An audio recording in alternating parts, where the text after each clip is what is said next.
All right. Welcome to Prescott College. My name is Anita Fernandez, I'm faculty here. We're really excited to be hosting Curtis Acosta's press conference today.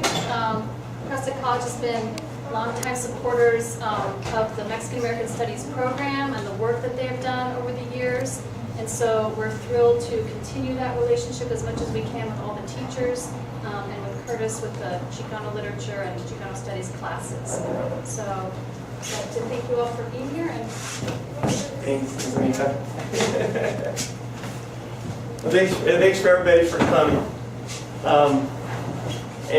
Before I do, I've been it's a little strange to call one of these when you're teaching.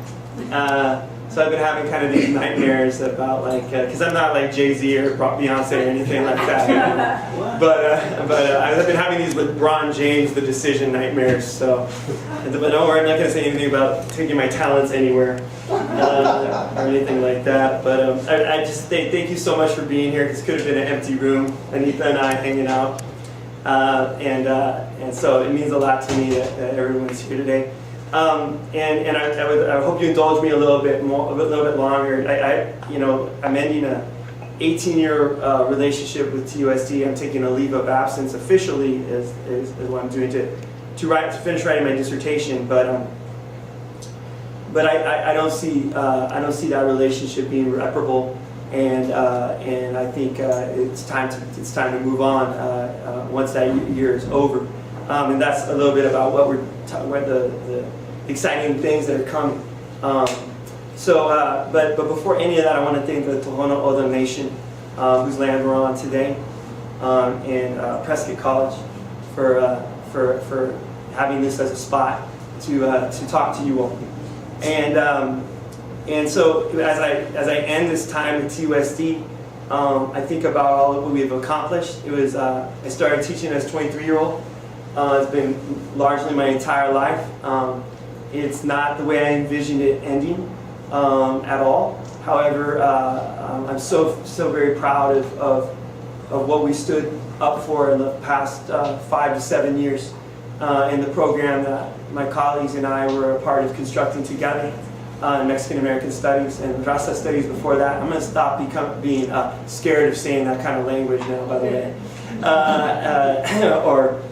Or whatever. Maybe scared isn't true. I don't want to have to parse my words anymore. That's one of the nice things about today. But I would like to just thank the community. Without those of us those that supported us, and there were many, and they were at every board meeting for years. And I wish I could apologize to the people that, for the people rather, that ignored them during this entire catastrophe and injustice, taking away such beautiful space and classes that our young ones had. I can't do that, but I could at least suggest it. But I can say thank you to be humbled and honored by our community taking those steps to recognizing what we were doing with the children in this city. As powerful and important enough to be civically engaged to the ultimate level, and the fact that it was such a cross section of our community means a lot to me. The fact that it was every race, every creed, every sexual orientation, that it spanned through many neighborhoods here in Tucson. That is I'll never forget that, and I'll never be able to repay it, how much that meant to me. And I think how much that means to my colleagues as well. And they'll always be my colleagues. I'll get to them later. But thank you to the community, to the gray hairs that remembered the 60s and what it was all about, to the veteranas and veteranos that started Chicano studies and Chicano literature here in Tucson. I hope some of the work that I've done over the 18 years have lived up to the standard that they built and to the dreams that they had. I'd also like to specifically thank Gloria Hamlets and the folks at the John Valenzuela Youth Center for opening up the center to continue our work. As TUSD decimated and eliminated our program, we found ourselves homeless to a large degree, and the JVYC and Gloria became our surrogate home, and we produced many different types of events, from Ana Castillo coming to Tucson from the Libro Traficantes in the nation. I should also thank the nation for those that supported us, but today's about home, so I hope you don't mind that I just keep it Tucson-centric. But also our encuentros, our community encuentros, Gloria was a big believer in that, educating our community across generations. And then it was the Sunday home for Chicano Literature After School Studies, which is something I'm going to get to a little bit later. And I want to thank Mayor Ekstrom and all the officials of South Tucson for being the support that we needed while many others remained silent. Many different politicians that have in the past embraced us at a time when we needed people to find us a home. We found one in South Tucson, and I don't think that's a small thing. And I want to bring some attention to them about how important it was for our community and for our students to find that spot and to have a place to congregate and to further our work. Moving on, my colleagues, my colegas, Jose, Norma, Salo, Dolores, Sean, Renee, Larry, Yoli, Maria, y Sally. I want to thank you personally. Thank you for some of you for coming, for guiding me and crafting who I became, for being my maestros, and you're always going to continue to be my teachers and my maestros as well. And for filling me with the confidence to do some things that I didn't think I was capable of doing inside or outside the classroom. That's a debt that can never be repaid except for who I am and my daily work and my love for all of you. So I'll try to keep that going as we have a new chapter in our lives. But I was so lucky to be a part of a group of teachers that were nerds together, that love to learn about who we are as through literature, through social studies, but also just learning about our cultura, something that I never had. And as a biracial kid, it was really hard for me to find my identity and to feel comfortable in my own skin. And my colleagues were a tremendous help. They were probably the most critical and foundational part of that, along with my family. And of course my students. And Asia, you're going to be and my youth is here, yeah. So it's like the old and the new. No offense. But my students for forging and inspiring this creation of who I am as a human being. And people, when I go around the nation, people sometimes say, "How did you do it? Why how do you find the courage to stand up?" And for all my colleagues and I think I can say it was easy. It was our students looking in their faces every day and knowing what we had to, how we had to act. It's pretty obvious. And that whole concept of "tú eres mi otro yo en la cash," you are my other me. You guys are and all of them. And as this goes, hopefully, as hopefully some of my former students that are working today, right now at 10 o'clock on a Tuesday after a 3-day weekend, I want them to know how they inspired me on the daily, and I'll keep that with me as I move forward to new parts of my life. And I'll never stop teaching.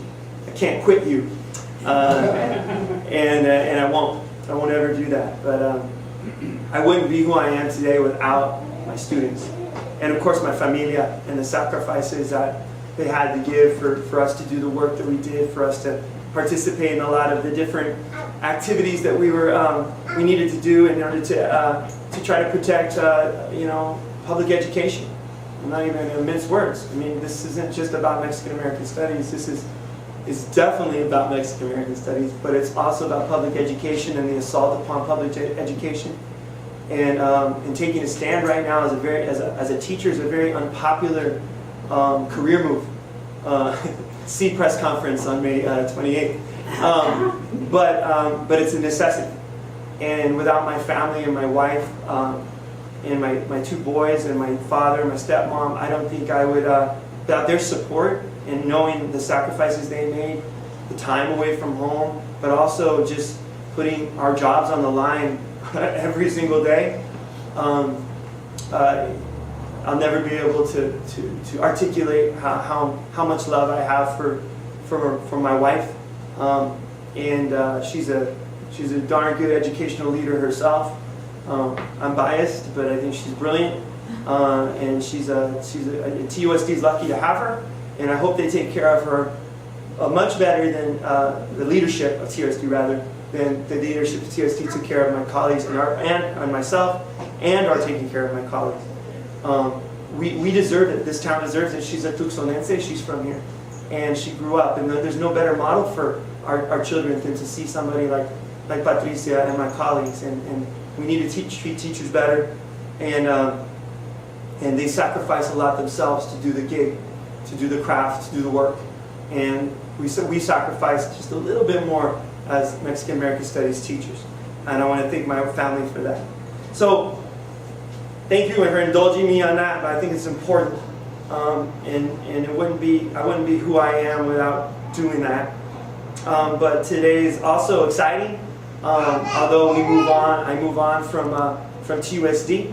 I'm not going to move on from being a part of students' lives, and so a little bit of background. As soon as TUSD ended our program, I made sure that we had somewhere to go, and I created Chicano Literature After School Studies, which is really important to continue the legacy of Mexican American Studies here in Tucson.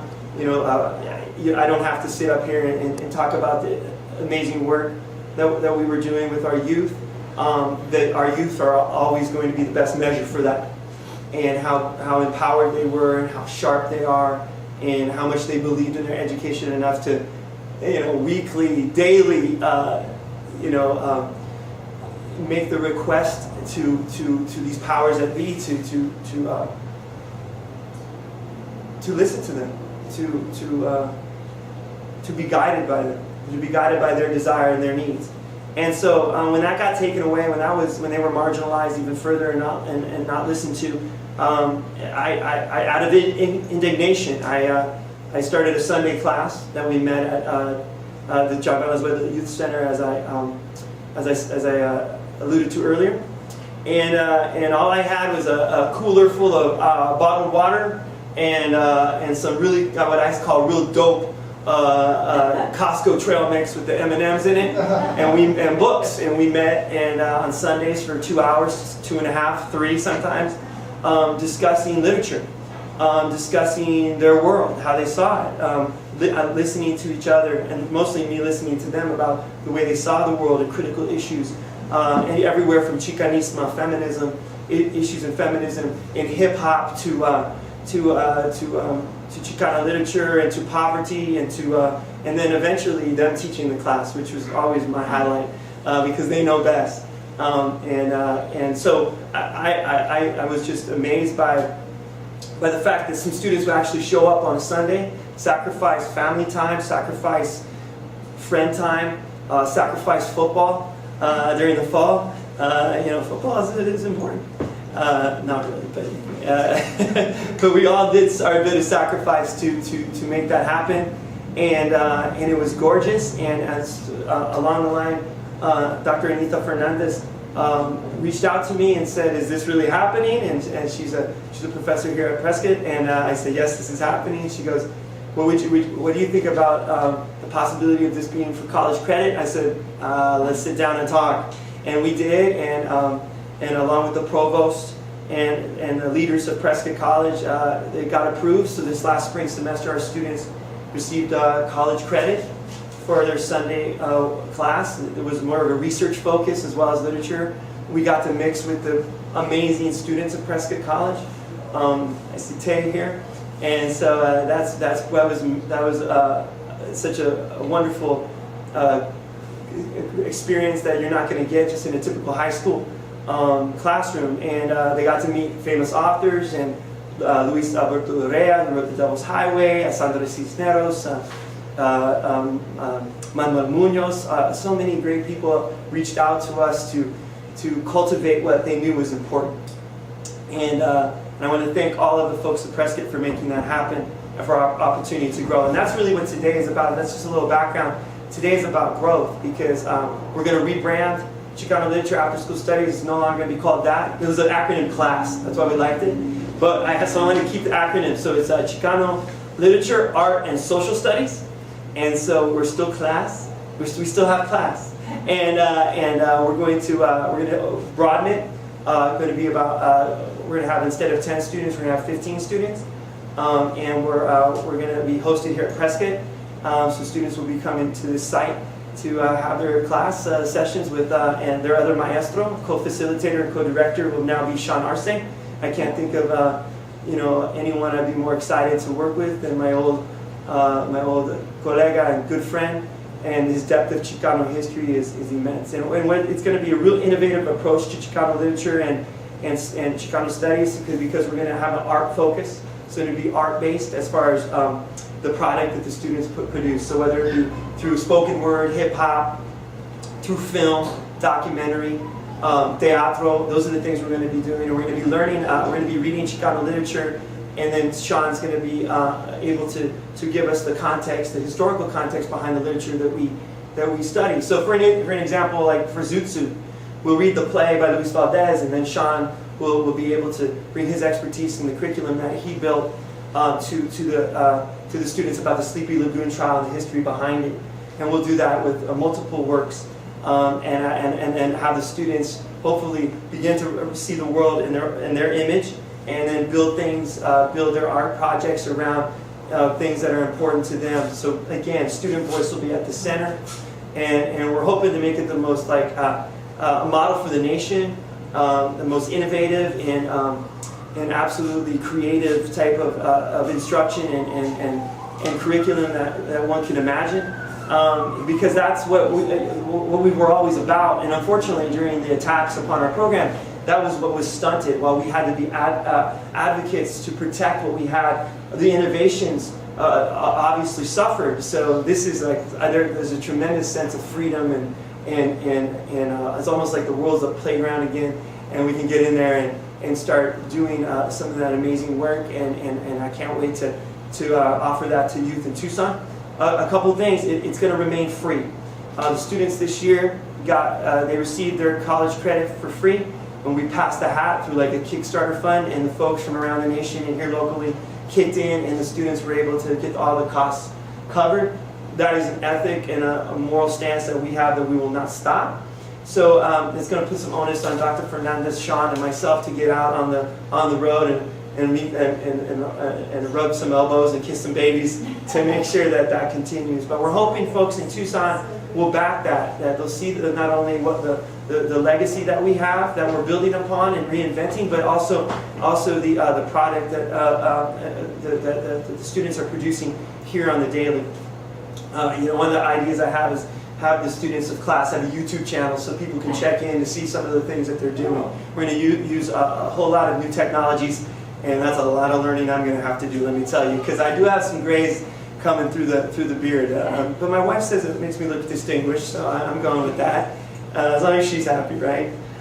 Just some notes. We're going to move away from Sundays. We're going to allow students to have their Sundays back. We had started the class before the college credit had begun back, and I was teaching at Tucson, so it made a lot of sense to go Monday through Friday at not a real job. To be honest, the Sunday job was just as, if not more, fulfilling because I was free. But anytime you work with youth, it's a great time. So Tucson High was fun too in its own way. Its own very limiting, banning of curriculum way. But Sundays were brilliant. But we're going to move it to Mondays and Wednesdays and after school because I think this group of students will know ahead of time the commitment and the opportunity. And we want their parents involved. So we're going to have an application process that probably we're hoping to have done by July. So those of you in the media today can get the word out that we're looking for students. And this will be free college credit. There's not going to be a gotcha at the end of that. We will make that happen. And it's going to run Mondays and Wednesdays after school from 4 to 5:30. At least that's where we're at right now. We might tweak those things, but that's what we're scheduled to do. And it's going to run from late August to right before Thanksgiving. That way, as the public school calendar heats up for students at the end of the semester, there's a way they can go back and really concentrate on that. Because I found this year going all the way to the end of the school calendar is amazingly stressful upon our students. I don't want to put them through that. And we'll replicate it again in the spring. We'll end sometime, starting January, end sometime in April. And let's see if I got, and then we'll probably start doing some recruitment forums around town, maybe one here, but I'm hopefully talking to folks in Sunnyside. I don't know about my relationship with TUSD at this point, but perhaps I'll be able to visit some sites and talk about this opportunity. It's going to be for juniors and seniors. We're looking for those older students that know how important college credit going into their final years of high school, how important it can be. And I'm looking for other school districts as well to get the word out, because really we want to make this spot a real diverse spot. Now, a lot of times people believe, diversity, they look at Latinos, Chicanos as being a monolith. We're not. We're very diverse in ourselves. So there's students that have been here for generations, and there's new receiving students. We want that mix. There's folks, this year in class we had I had a student from University High School. She never had an opportunity to take any of these classes. I asked her just on Saturday, we had an exit interview, and I said, did class help you in your academic work? She said, absolutely. That she was able to take the things we were learning on Sundays and apply them. She felt she was ahead of the game at UHS a lot of times. And because she was getting a whole nother day and a whole nother perspective and a whole nother group of students as a resource to use. And she also got a scholarship because of class, because she said she wouldn't have applied for this one scholarship if it wasn't for our weekly meetings, and she did. She got the money, so I'm real proud of her. But that's one of those stories. She felt a little ostracized and alienated at times at UHS, and she needed to be around something like this. And so class can be that for students if they feel they're at Ironwood Ridge or they're at Catalina Foothills, but they're have a deep desire to learn about their cultura and to mix with different students from around Tucson, where we live in a highly segregated world right now, and we need to start lubricating the relationships between the neighborhoods and communities, and that's going to be part of what class is going to be, and hopefully the next steps in my career and my citizen role as a citizen here in Tucson. So that's class. That's one of the major things that we're going to be doing. We are right now, my current students were accepted to go to a national conference in Chicago to present. They did it all on their own. I just told them about the opportunity. They applied and they got accepted to do 2 workshops. So we have a little Kickstarter campaign going. If anybody can help us get out to Chicago, that would be helpful for flights and for our motel costs while we're out there. And there's some information here about that that you can take with you. And we started a Facebook page for class, and we have and I also I'm not a big Facebook guy, been Facebook phobic. But I actually started one for my next venture, and that's what also I want to launch today is my private business and my consulting firm, the Acosta Latino Learning Partnership, and that's going to be a consultation firm that I start from the ground up, based upon my years in the classroom, developing dynamic and engaging curriculum that empower youth all around critical thinking, something that's being highly challenged right now by the current education reform movement and the testing agenda, and something that I think the Mexican American Studies, the Raza Studies story shows the importance of critical thinking, shows the importance of building education around reading and writing at a very critical level, and empowering youth to analyze the world. And to really do that collaboratively and in a way of using those relationships and using that type of learning environment to push their dreams forward, for them to see themselves as academically a part of this nation and their dreams a part of this nation. And if we stop doing that, we run a real risk of finding ourselves in a modern day caste system that we've never seen in this country before. Because we must continue to develop critical thought with all of our students and not become a test prep type of educational forum. not forum, but educational movement, and that spawns what does Blue Scholars say in the song Commencement Day? Obedient drones. We don't need obedient drones. We need to be inspired by our youth, and we need to provide them the correct inspiration ourselves and skills and content to watch them develop those dreams and build a better world for all of us. And so that's what we're doing. And I've got a wealth of experience.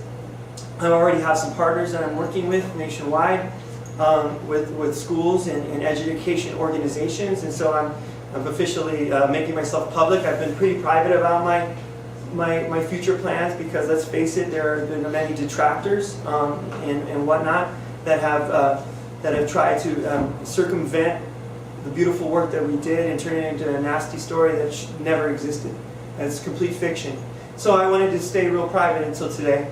But yeah, the future is out there. There's a thirst for what we did, the type of students that people see. There's a deep eagerness and desire in other parts of the nation right now to see this replicated, to have the same type of engagement, the same type of powerful educational environments and climates in different parts of the country. And so we're open for business, abierto. And it's a dream of mine to make this firm big enough and successful enough so that some of my colleagues that I've been working with for years can find some time to maybe supplement the meager incomes that we attribute to the difficult work and the beautiful work, but the difficult work of public school education. Something I firmly believe in, and I will never stop advocating for. And I look to have partners in public schools all over the nation. And so, without further ado, I think I about said it. And Anita, unless you wanted to add anything, okay. So I'll be open for some questions now. I'm gonna take a sip of water too.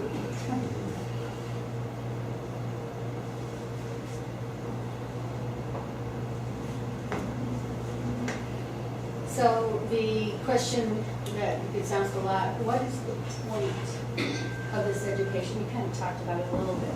What is the point? Why is this kind of education needed, do you think? Well, I think why this education is important is pretty simple. That it inspires students to find their own path, and at the same simultaneously gives them the skills needed to be successful in the world.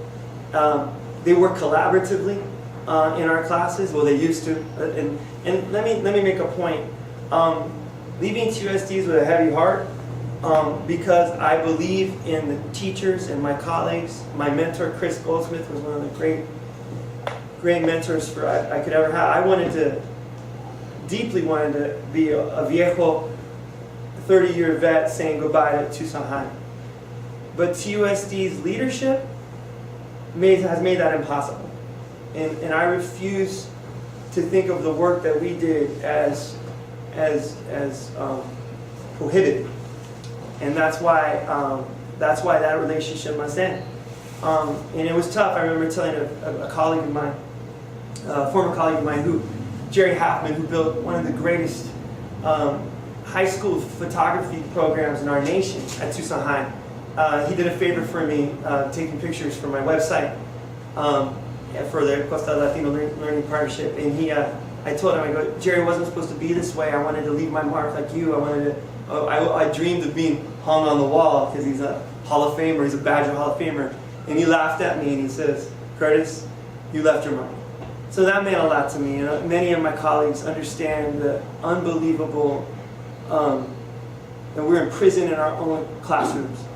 That we couldn't provide that type of education that you first asked about, Barbara, which is, an education that's centered upon our youth, centered upon the way they see the world, centered upon their needs. And that's the responsive part. Right now TUSD apparently is doing culturally relevant. I do culturally, and my colleagues, we do culturally responsive work. So we respond to our community and their needs. We respond to the students. We respond to who they are.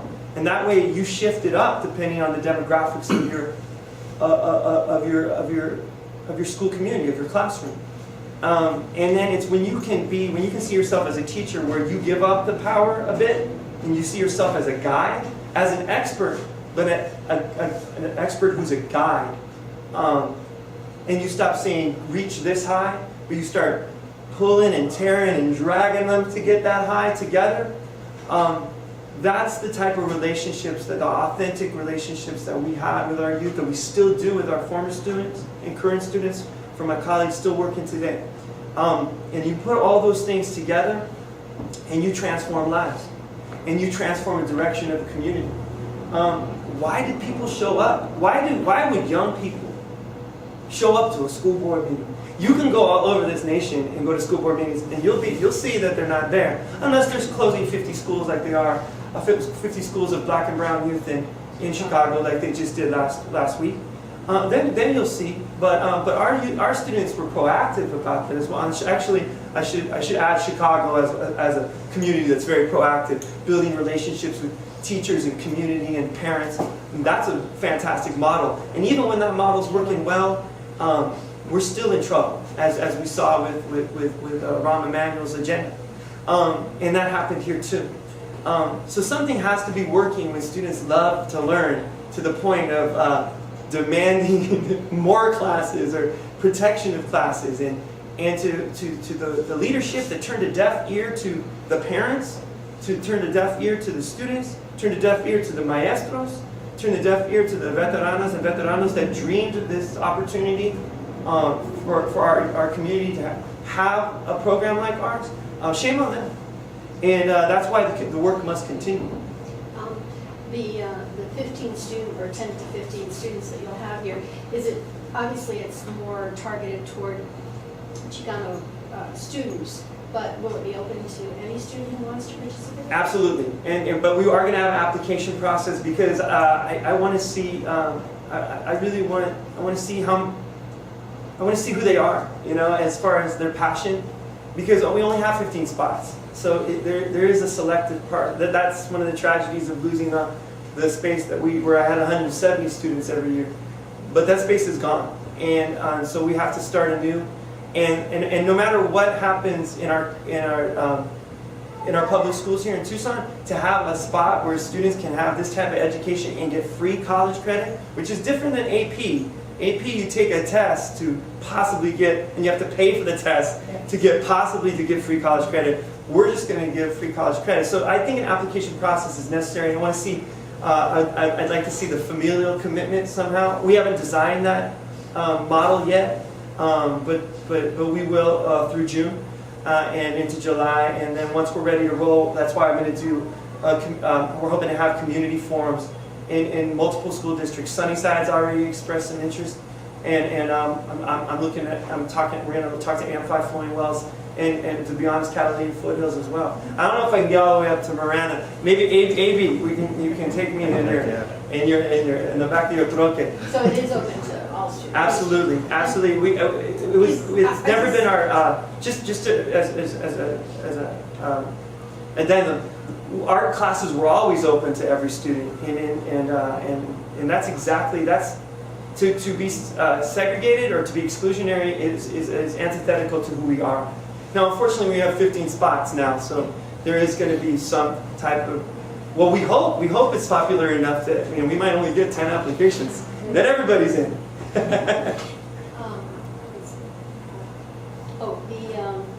The curriculum. I know what I was going to ask you. Are these is credits transferable to, like, if you wanted to go to the university or any university? Yeah, Prescott College is an accredited university, so the credits that are given are transferable. Now it depends on each university how they apply those credits, but at least they'll have a couple in their back pocket. And when and how can they apply? We're gonna be developing a process. I'm hoping to put it online, and believe it or not, there's more plans in the works that we couldn't roll out everything that we're doing, but we're hoping by the end of the summer possibly to announce another big addition to the Tucson educational landscape that will allow will allow teachers as well as families to have another advocate on their side. But we're not quite ready to announce that. But I envision having the application online through a website with that venture down the line. So, but this is registering though for starting this August, right? It'll start late August. Okay, So we'll have like about a month from late July. We hope to have something online for students to apply, and then I'll go around. I'm thinking of going around. Sean and I will go around to different schools just to get the word out, and probably we envision having a forum here, an informational forum, so people will know exactly. And it's probably a good way to keep in contact with us is through Facebook. We'll post everything up on Facebook until we have a website up and running for Chicano literature, art, and social studies. And when you said that, you'll finish, say, in November-ish, is that because of the finals and that sort of thing? Stay out of their hair? Yes, absolutely. I want to be real sensitive, not only twofold, to first and foremost as a public school teacher for as long as my entire life, it feels like. I know how a lot of folks can heap it on there. A lot of teachers will have a real push post Thanksgiving. So we want to end a little bit before then, but it also opens them up for the holidays. I think we'll do some enrichment activities with them to keep us together. Maybe a trip up to Prescott College to check it out. Maybe some other type of field trips, or just maybe some holiday pachanga or stuff. Just out of curiosity, now they're developing these new, I forget what they're called, you said it, cultural classes or whatever, at TUSD. An opinion on that? I'm not privy to much of what's going on with the new curriculum, but I know it's not what we did, because from what I can tell, and I take my knowledge from the newspaper and news reports just like any other citizen at this point, because I was pretty ostracized and alienated this year at my campus. That's an understatement. Felt like my classroom went from a revolving door of media to this year of the Bermuda Triangle. I was completely left alone, and that was weird, alienating, and shocking. But I know Dr. Petticone had said something to the effect that we're going to work hand in hand with the state so that we stay out of the crosshairs, which is already a troubling image. We probably I think that's a major mistake. What I heard from that is that John Huppenthal and Tom Horn are going to write the curriculum, or at least oversee it, and so that's surprising if that's the way. But I don't know about what direction they're going. I know it would have been a lot easier to have courage and defend what we had and what was working. And that's what we asked them to do, and they were derelict on that duty, and they were derelict to our community, to the folks that and I don't want to. I know Sarah. What's Ms. The editor? Glasson. She wrote about we use the term community far too much. I'll be very specific.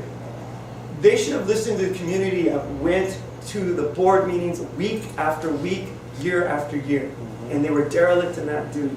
The leadership of TUSD. I love TUSD. My son's in summer school right now at Davis. Wonderful maestras and maestros there. My wife is an unbelievable educational leader. And my colleagues at Tucson High, and of course my MAS colleagues, awesome. But we must analyze, and we must critically look at the leadership of this district and see who they're really listening to. Because I have firsthand experience and knowledge of who they didn't listen to. And those are the people that were the most civically engaged and the most passionate about education. I was going to ask, as an 18-year veteran of TUSD, how was your goodbyes? Any goodbyes from Petticone to the board? No. It was the T.S. Eliot quote, "This is how the world ends, not with a bang, but a whimper." It's a little surprising. In fact, I was told on Thursday, the last day of school, that even our Tucson High breakfast that nobody except for retirees, official retirees, are going to be honored. And then I think Chris Goldsmith, who's my mentor, did a coup d'etat and said goodbye to me even though I wasn't there. So gracias, Cristo. But you know, it was surprisingly a non-event, or maybe not. I guess it was. It really actually falls in line with the way things have been going. You resigned? I'm taking a leave of absence. Okay, so to do all this, or so you're still with TUSD? I'm taking a leave of absence to finish my dissertation. I had to turn in my keys when you take a leave of absence. You're not paid, and I do have to write my dissertation. But I'm going to stay busy too. And so at this point, with the leadership and the direction that they're going, I don't see going back to TUSD in the near future. One of the things folks don't really understand is how the well is poisoned for my colleagues and I right now. There's a lot of, I assume there was a lot of talk about us at 1010, and so it affects the leadership that is still there, regardless of Dr. Petticone's resignation. Although I did ask him that a couple years before he did it, so I'm glad he took us up on that. And I didn't get a thank you for that either. You were right. But anyways, for my colleagues and I, at the site level, it can be tense from administration and definitely from the building. I'll give a case in point. I was fortunate enough to present my educational research as a doctoral student at the University of Arizona at the American Educational Research Association. It's like the largest research association meeting. It's 15,000 people. And I was also getting an award at AERA, and I asked for what's called release time through TUSD, and what that entails is just them covering my substitute, and I was denied by my former principal, who's actually assistant superintendent, Dr. Abel Morado, and saying that since my research was about our classrooms in Mexican American Studies, since there's no more department, and since there's no department, then we can't fund you talking about that, and we can't invest in you in that way. It doesn't exist, so what research do you have? It's pretty much the underlying current. But this part I remember a little bit more clearly. He said, "And please, but you are free to go on your own, and please make sure that everyone at AERA understand that you are there on your own, and your views do not represent those of Tucson Unified School District." So that's what I mean by the well's poison. Is like there's no doubt that there's a disassociation, that the leadership of TUSD wants to disassociate itself from me, which is different than the cards I received from parents saying goodbye to me and students collectively. They said, you know, we're going to miss you. I don't think the leadership's going to miss me at all. Otherwise, why not take advantage of one of your teachers presenting educational research at the most decorated conference, in one of the most decorated conferences in the world? Doesn't seem to make sense, but that's the environment that Jose and Norma and my colleagues in TUSD have to go through. Any other? I guess I have one more thing to say. It would be nice if these books came back. You know, hopefully there is a new direction. These are just two of the ones that are in the boxes.